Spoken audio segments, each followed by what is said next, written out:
Sada ćemo slušati, nalazimo se u centru Paraždina, sad smo u Zagrebu i nalazimo se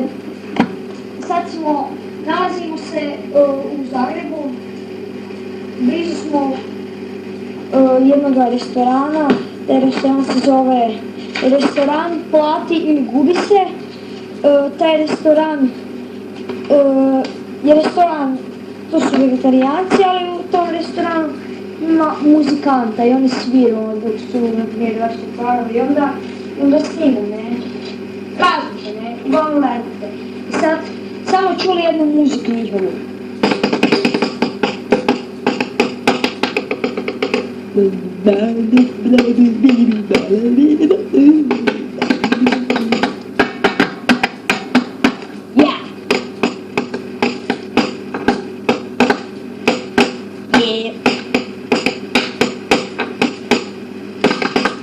Yeah.